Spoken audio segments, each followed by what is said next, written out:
జీవితంలో అపజయాలు ఎదురవుతున్నాయా? ఒంటరిగా పోరాడుతున్నామని అనిపిస్తుందా? అయితే ఒక నిమిషం ఆగి చూడండి. దేవుడు ఈరోజు మీతో మాట్లాడబోతున్నాడు. అందరికీ ప్రైజ్ లార్డ్. ప్రభు యేసుక్రీస్తు వారి ఉన్నతమైన నామంలో అందరికీ శుభాలు తెలియజేస్తున్నాను. అందరూ బాగున్నారా? మీ అందరూ బాగుండాలని ప్రతినిత్యము మీ కొరకు ప్రార్థిస్తున్నాం. ఈరోజు దేవుని వాగ్దానము కీర్తన గ్రంథము 89వ అధ్యాయం 13వ వచనం. పరాక్రమము గల బాహువు నీకు కలదు, నీ హస్తము బలమైనది, నీ దక్షిణ హస్తము ఉన్నతమైనది. ఇక్కడ దైవజనుడైన యాతాను గారు మరి అధ్యాయం రాయడం అనేది జరిగింది. ఈయనను యజ్రహీయుడు అని కూడా అనడం జరుగుతుంది. ఈ అధ్యాయంలో 52 వచనాలు రాయడం అనేది జరిగింది. ఇక్కడ మనకు ఏమని చెప్తుందంటే ఈ వాక్యం, పరాక్రమ గల బాహువు నీకు కలదు. సృష్టిని కలగజేసిన దేవుని బాహువు ఎంతటి శత్రువులనైనా సరే పోరాడగలదు, ఎదిరించగలదు. నీ హస్తము బలమైనది, నీ దక్షిణ హస్తము ఉన్నతమైనది. సరే, ఇక్కడ ఎంత గొప్ప మాట మనకు తెలియజేస్తుందో. ఆయన హస్తము ఎంతో బలమైనది. ఆయన బలమైన రెక్కల క్రింద మనం దాగి ఉన్నాం. ఇక్కడ అపోస్తులైన పౌలు గారు అంటారు, నన్ను బలపరచు అని యందు నేను సమస్తమును చేయగలను.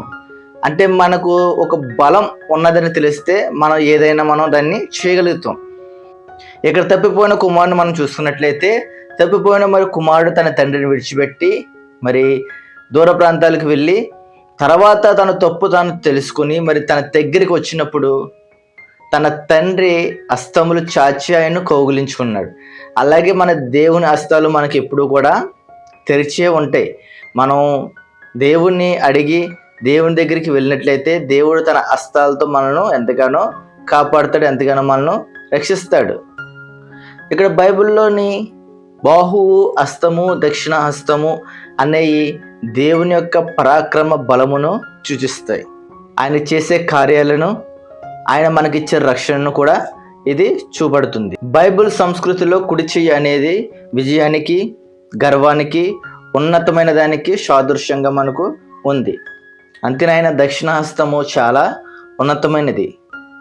ఈరోజు నువ్వు సమస్యలతో పోరాడుతున్నావా? బాధలతో ఉన్నావా? అయితే ఆయన హస్తము చాలా ఉన్నతమైనది. సర్వశక్తిమంతుని గల దేవుని హస్తము ఈరోజు నిన్ను బలపరుస్తుంది, ఈరోజు నిన్ను రక్షిస్తుంది. నువ్వు నిజంగా ఆయన రెక్కల చాటున నువ్వు ఉన్నట్లయితే ఆయన మనల్ని ఎంతగానో కాచి కాపాడుతాడు.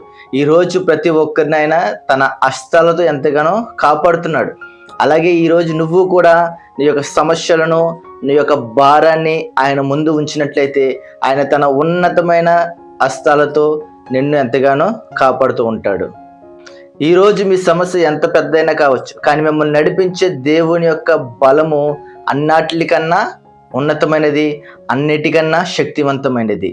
అలాంటి శక్తివంతమైన బలము చేత దేవుడు మనల్ని కాపాడుతాడు. దేవుడు మీ యొక్క సమస్యలను తీరుస్తాడు. ఆయన ఎన్నటికీ విడువడు, ఎడబాయడు. మనల్ని నిరంతరము కార్చి కాపాడే దేవుడు. పగలు ఎండ దెబ్బకైనాను, రాత్రి వెన్నెల దెబ్బకైనాను ఏ కీడును నీ దగ్గరికి రాకుండా ఆయన కార్చి కాపాడదంట. నిరంతరము నువ్వు ఉన్న ప్రతి దినము నీ యొక్క సమస్యను ఆయన ముందు పెట్టుకున్నట్లయితే ఆ సమస్య ఆయనకు ఏమాత్రము పెద్దది కాదు. ప్రతి సమస్య ఆయన ముందు చిన్నదే. ఎందుకంటే ఈ సృష్టినే సృజించిన దేవునికి నీ యొక్క సమస్య పెద్ద లక్ష్యం కాదు. నీ సమస్యను ఆయనకు చెప్పుకున్నట్లయితే ఆయన యొక్క దక్షిణ హస్తము బలము చేతి నిన్ను నీ యొక్క సమస్యను ఆయన తీరుస్తాడు. ఇక్కడ ఇంకో మాట మనం చూసుకున్నట్లయితే ఆయన హస్తం ఎంతో బలమైనది.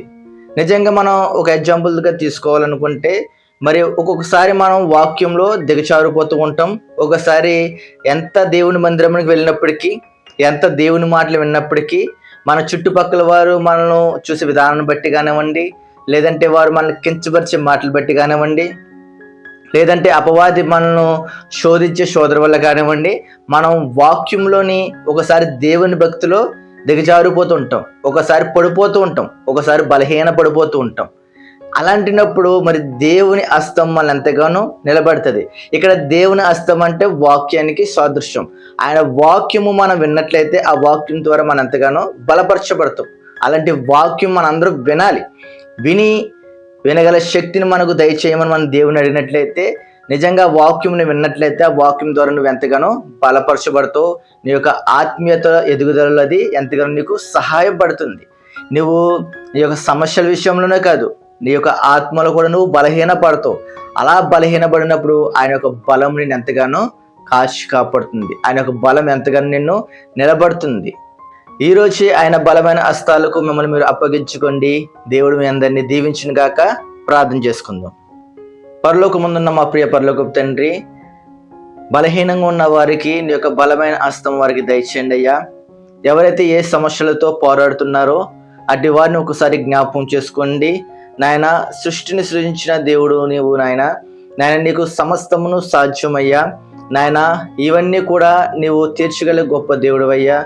మరి ఎవరైతే ఏ సమస్యలు నీ యొక్క ముందు పెట్టుచున్నారో వారి యొక్క అందరి ప్రార్థనలు విని వారిని నాయన రక్షించండి నాయన. నీ యొక్క బలమైన హస్తము వారి మీద ఉంచండి నాయన. ఎవరైతే బలహీనతలో ఉన్నారో, ఎవరైతే దినదినము మరి వాక్యంలో వారి దిగజారిపోతున్నారో అట్టి వారిని ఒక వాక్యం అనే ఖడ్గం చేత లేపనివ్వండి. ఈ దినమంతట్లో నీ కృపా కాపుదలం అందరికీ అనుగ్రహించమని యేసుక్రీస్తు వారి ఉన్నతమైన నామంలో ఈ చిన్న ప్రార్థన అడిగి వేడుకుంటున్నాం మా ప్రియ పరలోకపు తండ్రి. Amen, amen, amen. అందరికీ మై గాడ్ బ్లెస్ యూ. దేవుడు మీ అందరిని దీవించును గాక. ఆమెన్.